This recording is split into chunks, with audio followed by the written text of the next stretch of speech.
Ya tujuannya sih itu ya, apa, nyari kesibukan baru gitu ya. Halo bro, welcome to Cycle Podcast ya. Ini acara buat kita ngobrol-ngobrol hal ringan gitu ya, dari seorang leader atau seorang yang sukses menurut kita gitu. Yang bisa teman-teman tiru, tapi yang ditiru ringan-ringan aja gitu. Jadi lebih mudah lah untuk teman-teman bisa mengambil inspirasi gitu ya. Hari ini lagi-lagi saya sendiri gitu karena co-host saya Kang Ed masih terkendala patah tulang ya. Jadi ya saya harus sendiri lagi gitu.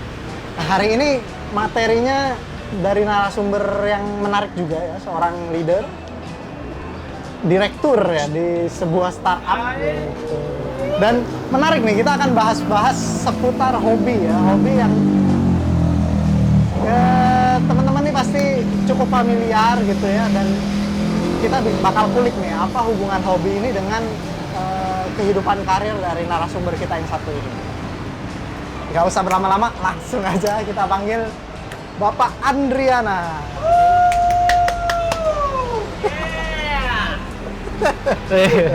Andriana ini teman saya nih sebenarnya. Beliau nih ini ya, ya founder startup gitu ya di Bandung ya, di bidang teknologi. Mirip-mirip sama narasumber kita yang di episode sebelumnya ya. Mungkin perkenalan aja, Kang Andri, manggilnya Kang Andri. Oke. Ya, perkenalkan, nama saya Andri. Saya sekarang ini founder startup di Chilsi ya. Base-nya sih di Bandung ya. Cuman sekarang kita udah full remote company, jadi udah bisa kerja di rumah ya. Full remote ya? Ya, full remote. Seperti saya nih ya, pecinta remote block. Bajunya keren. Oke, nah hari ini bahasannya seputar hobi ya. Dan Kang Andri ini hobinya ternyata salah satunya adalah aquascape ya? Iya, betul. Aquascape. Saya juga nih lagi mulai juga nih hobi aquascape. Nah, kita Main baru ya? Iya, main baru juga. Belajar juga dari Kang Andre itu.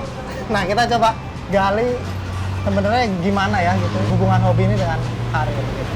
Ya. Nah, mungkin boleh jelasin mungkin dari apa sih aquascape, hobi aquascape? Dulu mungkin belum banyak tahu. Mungkin sekarang karena pandemi ini, orang-orang nyari hobi baru. Terus aquascape juga mulai booming ya. Ya aquascape itu sebenarnya apa sih? Ya akuarium biasa gitu. Cuman lebih ke seni menghias tanaman gitu. Kita tanamannya tanaman air tawar ya. Terus akuariumnya ada dikasih tanaman. Ya, tanaman hidup itu. Terus ada unsur batunya, pasirnya. Terus juga ada apa? Ikannya juga gitu sih, kayak gitu. Oke, berarti sebenarnya kayak akuarium ikan biasa, cuman tapi ada dihias-hias dengan tanaman hidup ya, dan juga batu-batu dan kayu gitu. Betul. Soalnya ini menarik ya, hobi ini karena kayaknya adem gitu. Nah, mungkin kenapa nih Kang Andri memulai hobi ini gitu? Awal mulanya sih ini ya apa? Mungkin karena teman juga sih. Teman tuh pernah lihat di story Instagramnya, terus dia ada nge-share gitu aquascape-nya dia. Terus kok keren ya. Terus awalnya nggak tahu juga tuh, akhirnya cari-cari, terus ya tujuannya sih itu ya, apa, nyari kesibukan baru gitu ya, nyari hobi baru yang emang seneng gitu. Awalnya emang saya tuh seneng ini sih, main ikan gitu kan, suka pelihara ikan. Oh, dulunya emang suka ikan gitu, mas koki gitu-gitulah. Terus pas lihat ada aquascape, wah ini bagus nih, keren gitu kan. Bisa nggak cuma ikan. Iya, nggak cuma ikan, ada unsur tanamannya, terus ada kayu-kayunya gitu. Jadi kayak apa sih? Pokoknya kita bikin ekosistem gitu baru, dipindahin ke akuarium, ke kaca gitu kan. Ini ya, dibikin senatural mungkin. Iya, ekosistemnya kayak di sungai-sungai gitu. Betul. Gitu ya teman-teman. Nah, berarti tadi saya tangkap awal mulanya karena pandemi, banyak ini ya, dan kerjanya full remote work ya. Full remote work, banyak ngelamun gitu. Banyak nganggur gitu. Kan direkturnya harusnya nyantai ya, lebih nyantai. Direktur nggak terlalu banyak kerjaan sih kayaknya. Lebih nyantai. Akhirnya nyari hobi baru, itu akhirnya ketemunya aquascape ya. Menarik. Terus apa sih yang didapat sama Kang Andre gitu dengan membuat hobi aquascape ini? Maksudnya, apa yang dirasakan gitu? Apa efek yang dirasakan terhadap kehidupan? Serunya ini sih apa, jadi kita bisa bikin seni gitu, desain gitu kan. Ngedesain awal tuh udah seneng banget tuh. Pas kita set up awal tuh, itu udah pengen style-nya kayak gimana tuh kita udah nentuin, terus pas udah milih-milih segala macem tanamannya apa, itu awalnya itu udah seru gitu kan. Oh, oke. Nah, terus pas hasil jadi, ini kan aquascape itu nggak instan ya, harus nunggu waktu, harus sabar. Artinya kita nunggu beberapa bulan sampai tanamannya lebat. Nah proses nunggu lebatnya itu yang menurutku ini juga sih apa seru. Jadi kita ngerawatnya gimana, terus nutrisi dan sebagainya. Nah pas lihat hasilnya udah bagus gitu, jadi bikin relax gitu. Kadang-kadang kita suka apa nonton akuarium tuh bisa berjam-jam, kalau iya ngelamun ngeliatin ini tanaman ini masih hidup nggak gitu kan, ini lebat nggak gitu-gitu sih. Jadi nontonin. Iya nontonin itu, ya itu bikin ini Relax. ya relax ya, terus pertama terus nggak kalau stres gitu ada yang bisa dilihat gitu kalau jadi nggak itulah. Menarik nih, aku tangkap tadi berarti bahkan dari proses bikin dari awal itu udah unsur kreativitas main ya? Iya, iya. Oh, jadi melatih kreativitas juga ya? Betul. Ya, kamu ya yang lagi di bidang desain, kreativitas, jangan lupa nih ya untuk bikin aquascape. Betul. Ya, karena melatih kreativitas. Iya. Bener ya? Benar. Soalnya Jadi kalau kayak kreativitas apa jelek? lebih ke ngasal sih. Kayak, jadi harus ada unsur seninya juga. Jadi kita Nggak harus bisa tuh punya taruh batu, nggak kayu bisa gitu, nggak bisa asal. main asal-asal.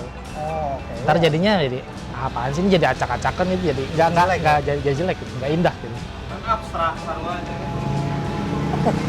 Seni abstrak bisa juga ya ternyata. Tapi Ya kalau di situ sih enggak sih. Enggak. Kalau di akuarium tuh nggak ada abstraknya sih. Mungkin ada sih yang namanya saya lupa namanya tuh biotop atau apa gitu.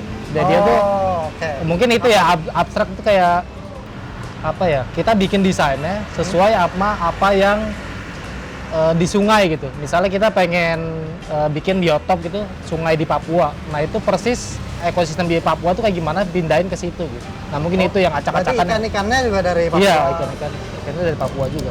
Acak-acakan tuh ada daun-daun. Iya, ada daun-daun berserakan. Iya, berserakan terus apa? Kalau Sungai Ciliwung Itu lebih ke airnya butek sih. Jadi nggak kelihatan, bisa. Ada ikan sepat kan tuh bisa di sini. ikan gabus. Iya, ikan gabus ya. Tapi ada nggak Sungai Ciliwung bikin biotop? Kalau nggak pernah sih nggak pernah lihat. Bayangin Biasanya kayak saya- Papua, Kalimantan, Oh. Brazil gitu sih. Bayangin situ sih. Papua, Kalimantan, Iya, Brazil. kayak gitu. Berarti apa? Coklat gitu ya? Iya, Sungainya. Ya? coklat terus ya Tapi di akuarium. di akuarium. Oh. Tapi memang itu pertama kadang-kadang yang tanaman-tanamannya juga asli sana. Di Papua tuh ada namanya apa gitu. Oh. Harus ada di situ. Jadi ada unsurnya pokoknya gitu. unsur-unsurnya harus persis. Iya, ya, harus persis sungai itu. di sana. Iya. Oke. Tadi juga saya tangkap melatih kesabaran juga ya, Hmm. karena hasilnya nggak instan. Iya, nggak instan, aquascape. Betul. Butuh berbulan-bulan ya. Iya. Baru muncul hasil tanaman yang diinginkan. Iya, hasilnya pengen dilihat tuh Tuh apa. ya, jadi melatih kesabaran juga ya. Kamu yang sering nggak sabar harus bikin aquascape. Oke. Betul. Oke. Dan terakhir tadi aku tangkap juga value dari ngurusin aquascape. Tadi yang ketiga itu, aduh apa tadi ya? Nggak bikin stres. Oh, relaksasi Obat stres. ya, Iya, bener ya. obat stres. Jadi, nah ini menarik juga ya. Pandemi katanya juga meningkatkan tingkat stres orang segala Iya. macam karena kerjanya banyak di rumah segala Betul, macam. betul. Jadi harusnya butuh banyak-banyak relaksasi. Iya, Dan aquascape menunjang ini.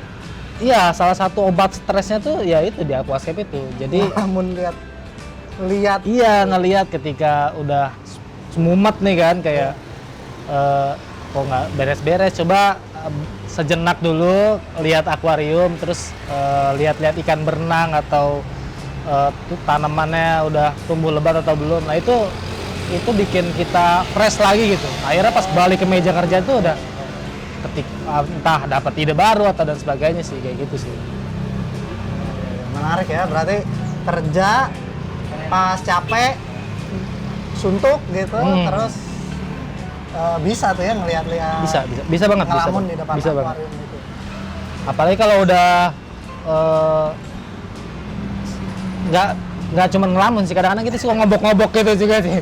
Oh. Itu seru juga sih. Jadi pas seru dia seru ngobok-ngobok. Maksudnya ngobok-ngobok tiap hari? Ngobok-ngoboknya entah mindahin batu kayak, terus ada yang ditambahin kayak apa gitu-gitu sih. Oh. Ini tanamannya lebat. Iya. Gunting-gunting. Iya, digunting-gunting tuh. Oh iya. Salah satunya sih. Tuh. Menarik ya. Kamu yang suka ngobok-ngobok ya? Iya. Nggak ada. Yang suka ngobok nggak ada. Nggak ada. Salah.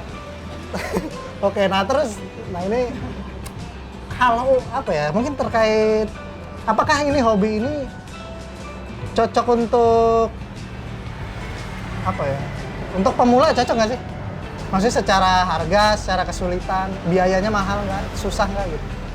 Ya cocok-cocok aja sih pemula. Yang penting sih yang pertama kita itu ya butuh modal itu, terus ya buat beli. Terhitung mahal nggak sih? Kisaran berapa deh range-nya untuk pemula nih? Buat para pekerja startup atau ya yang pekerja remote work nih yang mau bikin aquascape. Mungkin untuk yang harga murahnya gitu ya, versi murahnya gitu dengan nggak bagus-bagus teknologinya, kisaran 2 sampai 5 juta itu udah bagus banget sih. Untuk ukuran 60 cm gitu kan. Oh, itu udah cukup buat bisa bikin awal itu. tapi bagus itu. Maksudnya Bagus. Oh, Udah termasuk bagus. 2 sampai 5 juta ya. Ya. Nabungnya susah nggak? Harus ini sih, ya, nabungnya harus disisihin aja sih, budget nih buat hobi Buat gitu. hobi. Oh gitu ya, berarti ada budget hobi ya? Ada budget hobi itu harus ada pos-pos per bulan tuh harus ada tuh budget hobi. Oh, nah ini menarik nih, aku mau gali. Seberapa penting hobi sih untuk kehidupan atau untuk karir gitu? Sehingga tadi bahkan Kang Andre ini menyisihkan budget untuk itu. Padahal kalau dihitung-hitung nggak ada untungnya ya? Nggak ada. Maksudnya nggak ada untung secara material gitu? Iya, nggak ada Dapet untung. reward, untung. Nggak kayak investasi lah gitu kan, nggak. Berbuang uang aja. Dibuang uang aja. Nah, berarti gimana? Seberapa penting sih Ya itu untuk tadi ya, Bang. memiliki hobi? Menurutku itu penting banget karena hobi itu salah satu obat stres, terus juga kita punya aktivitas lain gitu di selain kerjaan utama gitu. Jadi kita bisa manfaatin waktu sebaik-baiknya dengan habisin waktu di hobi. Mau apapun hobinya ya. Iya, nggak harus aquascape. Iya, nggak harus aquascape. Misalnya hobi hiking, terus hobi Remote control. ya remote control, terus main skate. Itu Banyak nggak lah, nggak apa-apa. Karena tadi ya, bisa menjadi apa tadi teh? Pelarian ya? Iya, dari pelarian. Iya bisa dari juga. pekerjaan Iya. utama. Dulunya sempet nggak sih punya, maksudnya kehidupan bekerja tanpa hobi? Apa bedanya dengan sekarang bekerja yang punya hobi? Mungkin kalau pas nggak punya hobi, itu lebih ke bingung gitu kan. Misalnya bingung. Misalnya kita habis kerja gitu seharian kan, terus selesai jam kerja gitu, mau ngapain sih gitu kan, terus Akhirnya? jadi bingung gitu ngapain. Akhirnya cuman ya nongkrong-nongkrong doang kayak gitu-gitulah. Kayak gitu. Iya. Ketika punya hobi Tuh udah ada yang kita investasiin waktunya, terus kita bisa nambah apa ya? nambah soft skill tadi Iya, nambah soft skill, Kreativitas. kreativitas, kesabaran dan sebagainya. Jadi ada hal yang kita pikirin gitu selain dibanding nggak punya hobi gitu, nggak bingung gitulah, kayak gitu sih. Nah kamu ini ya berarti yang nggak punya hobi gitu, terus sekarang ngerasa kok setelah kerja nongkrong doang, Iya. gosip doang, ya nggak ada. Lebih baik cari hobi aja. Gabut itu, buang-buang waktu. Dengan punya hobi minimal walaupun keluar uang melatih soft skill. Iya, sebenarnya tadi betul. kesabaran, kreativitas dan juga relaksasi ya untuk aquascape. Menarik. Mungkin pertanyaan terakhir nih Kang Andre. Oke. Seberapa menunjang hobi ini terhadap kehidupan karir Kang Andre? Seberapa menunjang ya? Iya. Maksudnya apakah menjadi jago, makin sukses atau gimana? Mungkin ini ya, itu tadi. Jadi kita tahu manajemen stres kali ya. Jadi ketika kita udah bisa manage stres dengan hobi tadi kan obatnya, akhirnya kita ke pekerjaan pun jadi nggak terlalu ini ya, apa namanya, terlalu banyak dipikirin gitu. Ketika misalnya, itu gimana sih jawabnya? Jadi nggak stres banget. Iya, nggak stres banget gitu. Jadi misalnya stres banget, tapi ada pelarian gitu. Iya. Itu dikat. Nggak ada cut ini. Saya bingung sendiri ya. Jadi Manajemen stresnya ya, lebih baik. manajemen stresnya lebih baik, kekerjaan pun jadi ketika misalnya stres nih, emosi, kalau nggak ada hobi kan nggak ada tempat meluapkannya kan. Nah, kalau misalnya nggak ada meluapkan, akhirnya karyawan kita nih, bawahan kita yang kena misalnya. Iya, Ketika dia stres, emosi tinggi dan sebagainya, imbasnya kan bawahan kan. Nah, itu kan nggak baik juga kan ke karir sendiri gitu kan. Bisa-bisa kita di demo gitu, ini jadi leader nggak baik, marah-marah mulu kerjaannya gitu kan. Oh, berarti yang leader marah-marah tuh nggak punya hobi kan? Nggak ya? punya hobi dia. Mungkin ya. Maybe sih. Mungkin ya. Hobinya marah-marah.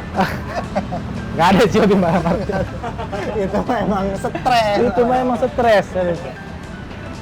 Oke, berarti saya ambil kesimpulan juga cukup menunjang. Iya. Manajemen stresnya jadi lebih baik gitu ya. Betul. Oke, menarik banget nih. Ya. Saya bingung. Cukup ya? Udah cukup kayaknya ya, Cukup ya? teman-teman ya. Oke. Saking menariknya pembahasannya hari ini nih tentang hobi dan aquascape. Ya saya jadi bingung nih mau tanya apa lagi. Nah, mungkin terakhir kali ya, Kang Andri. Boleh kasih saran gitu buat teman-teman yang ya pengen jadi pengen jadi leader kah, atau yang pengen karirnya lebih naik lagi. Iya. Apa nih yang bisa kasih saran terkait hobi gitu atau aquascape dari kan? Apa yang harus dilakukan oleh mereka? Nah, mungkin ketika kita mau jadi leader gitu kan, kita kan ada tanggung jawab selain pekerjaannya sendiri, ada juga tanggung jawab tim-tim kita nih. Nah, tim kita tuh harus dikelola dengan baik kan, karena tim itu kan aset kan, jadi harus harus di-manage dengan sebaik-baiknya lah. Nah, gimana cara manajemen timnya ya itu tadi, kita harus juga punya manajemen stres kan, dengan apa obatnya bisa hobi dan sebagainya. Nah, ketika kita udah bisa manage stresnya, terus tingkat emosinya dan sebagainya, artinya kita punya modal buat jadi leader yang lebih baik gitu kan. Iya. Karena kita ngerti gitu si timnya gitu, nggak gampang marah dan sebagainya itu sih. Oke, menarik ya. Nah, itu ya, jadi teman-teman jangan lupa segera punya hobi ya setelah Iya. Karena Kalau menurut saya nih kesimpulannya untuk pembicaraan hari ini ya, hobi cukup penting ya. Iya. Untuk manajemen stres gitu, untuk relaksasi dan melatih soft skill lainnya. Barangkali bahkan nggak soft skill, bisa hard skill juga ya. Iya, bisa sih. Hobinya yang naik gunung ya jadi berotot kali. Iya, hobinya kan nge-gym juga kan salah satu hobi kan, bisa jadi badan gede dan sebagainya. Asal jangan hobi mempermainkan wanita. Nah, itu sih agak dijauhin ya, soalnya nggak baik gitu. Tapi Oke. dikit boleh lah. Asal nggak ketahuan. Iya. Oke deh, paling itu Oke. aja. Terima kasih sekali lagi Kang Andri atas kesediaannya hadir di acara Ya. Cycle Podcast ini. Ya. Semoga yang tadi di-sharing menjadi inspirasi buat teman-teman yang ingin menjadi leader yang lebih baik ya. Ya. Itu aja. Oke. Thank you sekali lagi. Saya tutup. See you on the next episode. Bye. Bye.